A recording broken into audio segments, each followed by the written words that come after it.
Wow, what a beauty. By golly, I think I'll buy a new car. Say, Millie, how long have I had the old one?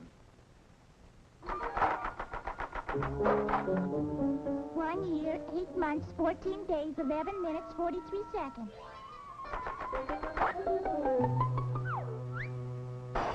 3 o'clock, boss. Time to go home. So it is. Well, I'm ready. A long day, 11 to 3, 2 hours for lunch, 3 days a week. It's a tough life.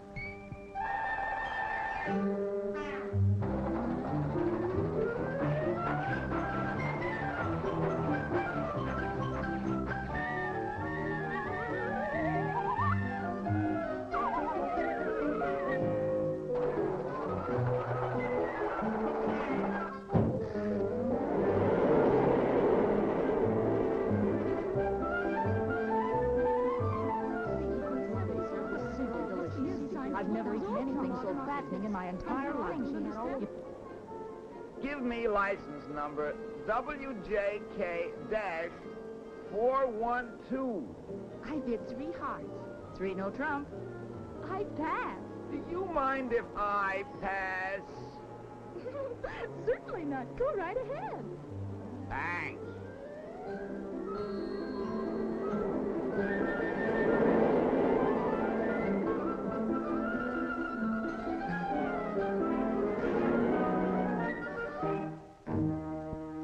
No doubt about it.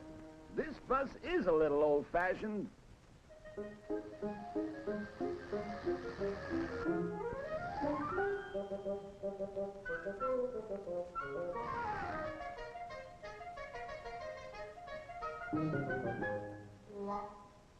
Well, that was delicious.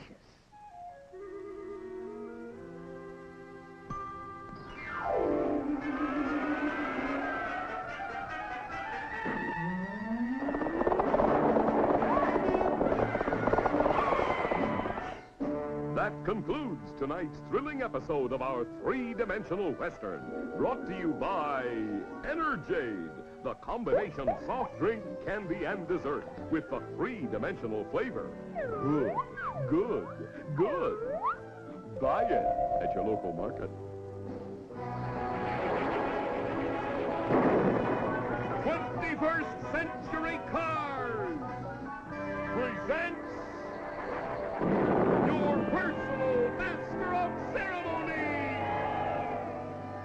Hello, folks. Say that. Now we are going to bring you a special entertainment feature which will show the development of the automobile. Oh, Pop! I want to see another cowboy picture. Quiet. I beg your pardon? Oh, not you. Say, those new models look terrific. They are terrific. You should see what your grandfather used to call an automobile. Okay, Sam, start the show. Now, folks, believe it or not, this is actually an automobile. When Grandpa was a 17-year-old hot rodder around the turn of the century, this job was the hottest thing on wheels. Grandpa's newfangled horseless carriage changed his whole life in more ways than one. Motoring was a thrilling experience even in those days. Since there weren't any doors in Grandpa's dreamboat, sometimes it was a little too thrilling. Every trip was an adventure in those days, and one thing you could always depend on: a flat tire. The old retaining rings on the rims didn't always retain what they were supposed to retain.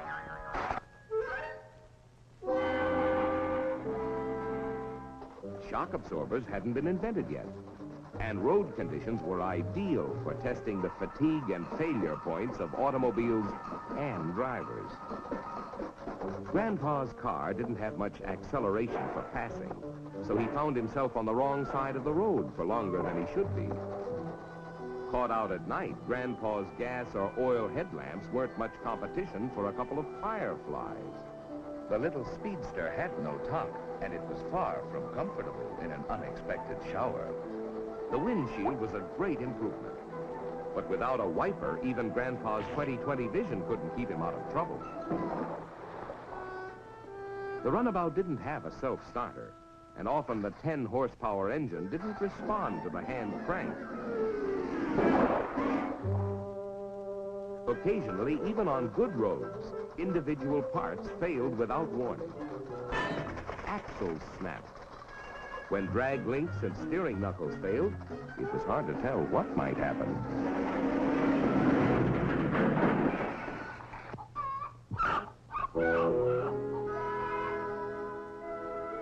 With every passing year, improvements came thick and fast.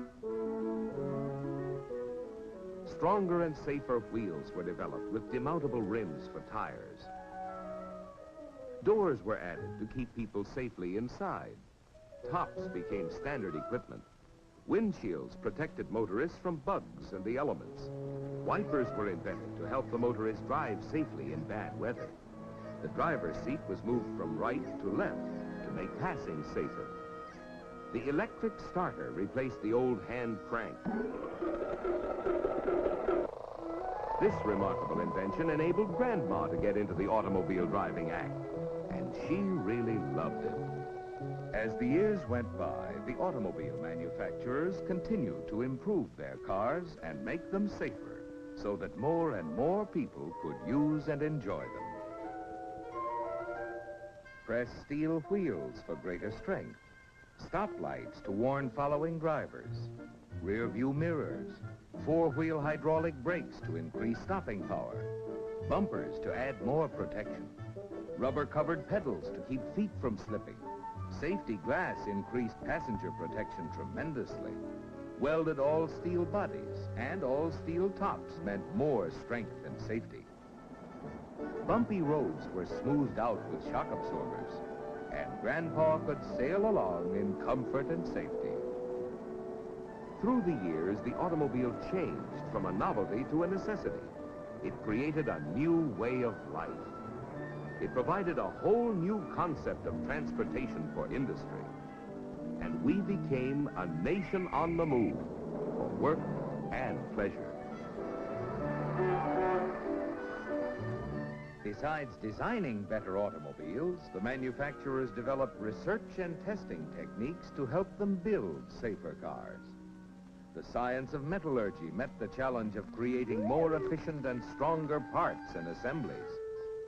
Scientists used all kinds of technical equipment in research and development programs. Ingenious torture tests were designed to reveal fatigue and failure points in parts and assemblies.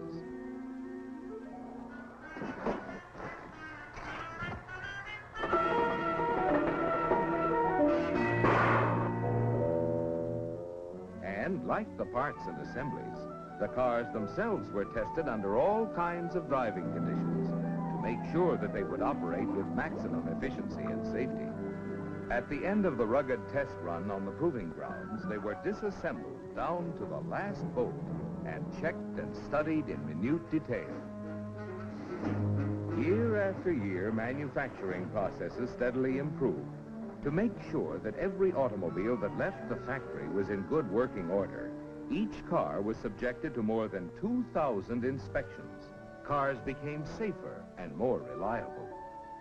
So when Grandpa, still plenty spry in spite of his age, set out for a little trip, his car was reliable, safe, comfortable, and easy to drive. Safety door locks kept Grandpa secure inside the all-steel body. The adjustable seat quickly placed him in a comfortable position. The automatic transmission made driving easier. And easier controls meant safer driving. Styling contributed to safety. The low center of gravity gave more stability. Tubeless tires meant increased safety. New equipment kept Grandpa warm in the winter and cool in the summer to add to his comfort. And a more comfortable driver was a safer driver. More powerful and reliable engines were developed to make driving more efficient. When Grandpa passed another car, he did it safely and easily. Wraparound windshields and larger rear windows increased visibility tremendously. Sealed beam headlamps guided Grandpa safely at night. Power brakes made it possible for him to stop easily and quickly. Directional signals let the other fellow know the driver's intentions. Power steering not only made parking a breeze, it made all driving easier.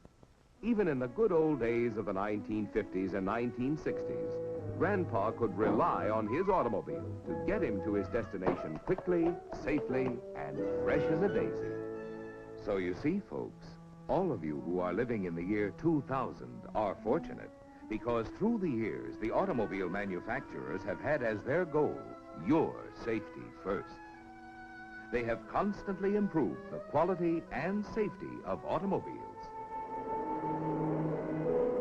And they will continue in the future as they have in the past to create cars that are more maneuverable, more responsive, more dependable in every situation, and easier, more pleasant, and safer for all of us to drive, including, of course, Grandpa.